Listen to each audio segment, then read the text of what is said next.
দ্বিতীয় জিহাদ হচ্ছে শয়তানের বিরুদ্ধে জিহাদ। কিসের বিরুদ্ধে জিহাদ? শয়তানের বিরুদ্ধে জিহাদ। কারণ শয়তান হচ্ছে আমাদের আদু মুবিন, স্পষ্ট শত্রু। তাহলে শয়তানের বিরুদ্ধে জিহাদ কিভাবে করবেন? তাকে দেখতে পাচ্ছেন না। শয়তানের বিরুদ্ধে জিহাদ করতে হলে শয়তানের অস্ত্রগুলি আপনাকে জানতে হবে। শয়তান দুইটা অস্ত্র দিয়ে বনি আদমকে পথভ্রষ্ট করে। একটা হচ্ছে যে সে বনি আদমকে পথভ্রষ্ট করে সন্দেহ তুলে দেয় তার অন্তরের ভিতরে যে আল্লাহ সব সৃষ্টি করছে, তাহলে আল্লাহকে সৃষ্টি করলো কে? নাউজুবিল্লাহ। মাথার ভিতরে আসে। এইটাকে যদি তাড়াতে হয় এলেম লাগবে। এলেম ছাড়া আপনি জিহাদ করতে পারবেন না। এই জিহাদে এলেম লাগবে। কারণ কি এলেম লাগবে? প্রথমত আপনি জানবেন যে যদি আল্লাহ যদি কোনো কেউ যদি তাকে সৃষ্টি করে তো তিনি তো আল্লাহ হবেন না। আপনি বুঝতে পারছেন যে তিনি তো স্রষ্টা, তিনি সৃষ্ট হবেন কেন? এটা আপনি এলমের মাধ্যমে বুঝছেন। দ্বিতীয়ত আপনি এটা বুঝবেন যে রসুল আমাদেরকে এরকম সময় কি করতে বলেছে, এটা আপনি জানবেন। রাসূলুল্লাহ সাল্লাল্লাহু আলাইহি ওয়াসাল্লাম আমাদেরকে এরকম অবস্থা কি করতে বলেছেন? কি বলছেন? বাম দিকে তিনবার থুতু ফেলতে এবং বলতে আমানতু বিল্লাহি ওয়া রাসূলিহি এবং বলতে কুল ওয়াল্লাহু আহাদ আল্লাহুস সামাদ লাম ইয়ালিদ ওয়া লাম ইউলাদ ওয়া লাম ইয়াকুল লাহু কুফুয়ান আহাদ। এটা বলতে বলেছে। এলেম লাগবে কিনা? নাকি আপনি প্যারাডক্সিক্যালের দিকে চলে যাবেন? প্যারাডক্সিক্যাল আপনাকে এর থেকে মুক্তি দিতে পারবে না।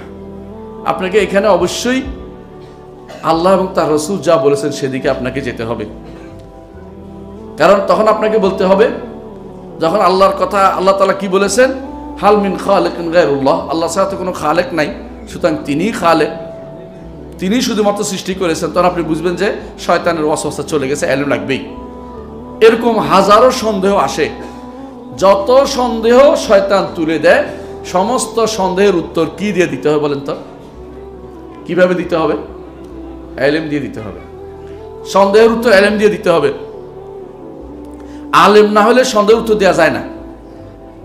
একজন আলেমের কাছে জিজ্ঞাসা করলে সে সুন্দর উত্তরটা দিবে। একজন আবেদের কাছে জিজ্ঞাসা করেন যে আল্লাহ কি ছোট হইতে পারেন কিনা, আস্তাগফিরুল্লাহ, হে তো বুঝে নাই কিছু। আরেকজন বলবে ছোট যদি হবেন তিনি তো বড়। আলেম বলবে তিনি তো বড় আজিম, তিনি কাবির। তা তুমি তো এই তথ্য কোত্থেকে আসে? তোমার তো নিশ্চয় শয়তানে ধরেছে। ভালো করে বলতে পারবে, কিন্তু একজন আবেদ সেটা উত্তর দিতে পারবে না, ইবাদতকে উত্তর দিতে পারবে না।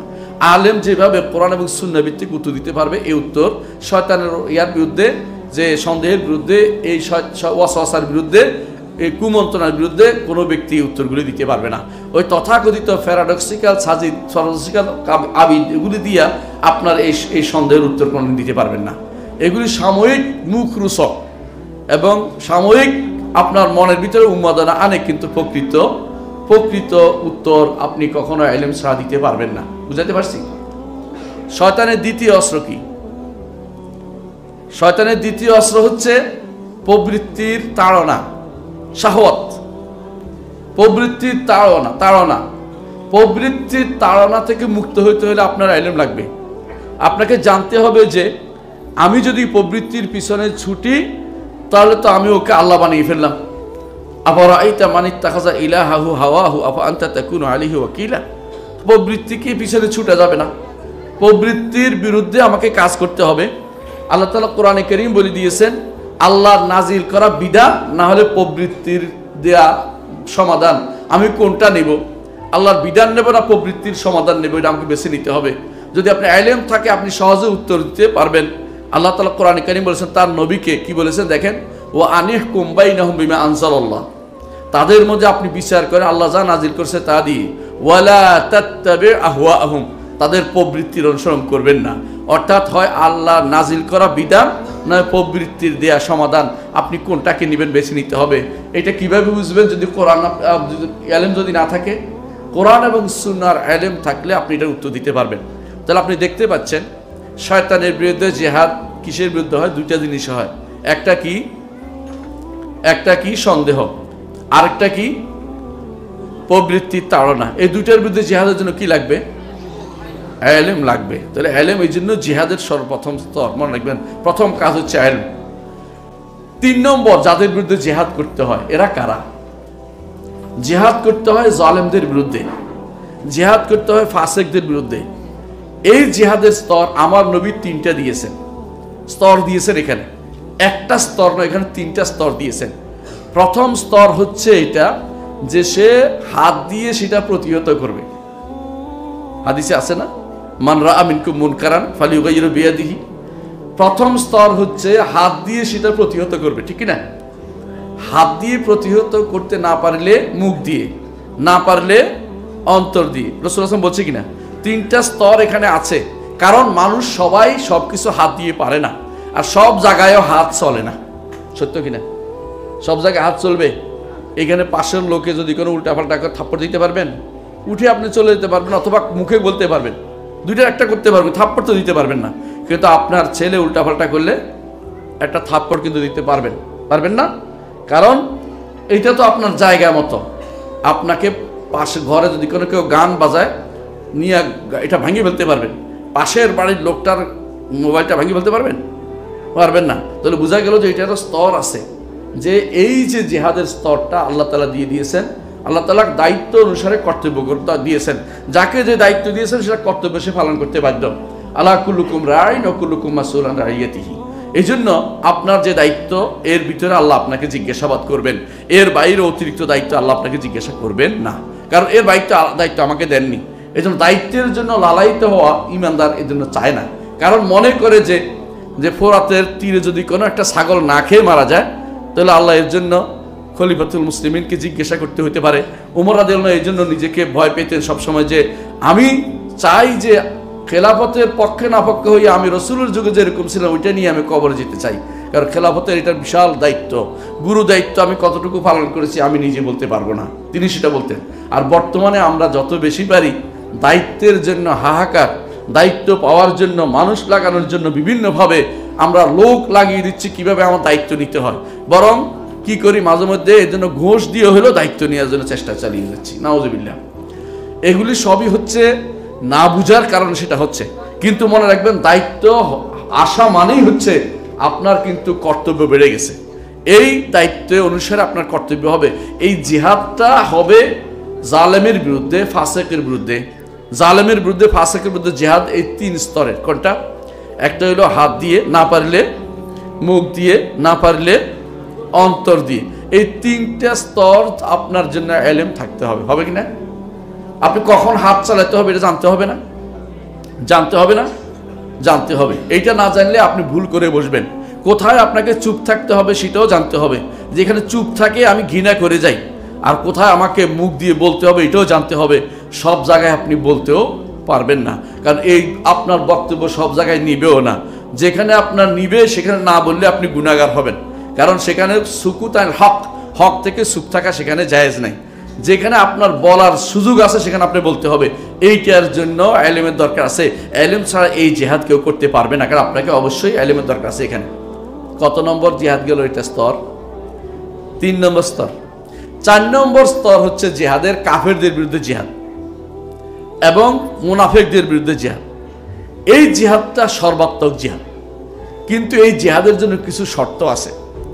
এই শর্তগুলি পালন না করলে এই সব জিহাদে প্রত্যেকের জন্য এগুলি করতে হয় না।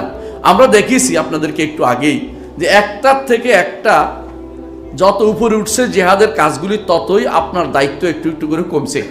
বুঝলেন কিনা কথাটা? প্রথম জিহাদটা 4টা ছিল না স্তর, এলেম, আমল, দাওয়াত, সবর। এটা প্রত্যেকের লাগবে, প্রতি মুহূর্তে লাগতেছে। আর দ্বিতীয়টা লাগতেছে শয়তান যখন ধোঁকা দেয় তখন লাগতেছে। যখন সবসময় শয়তান ধোঁকা দিলেও আপনার কাজে আসতেছে না, কিন্তু যখন ধোঁকাটা কাজে বসে তখন লাগতেছে ওইটা।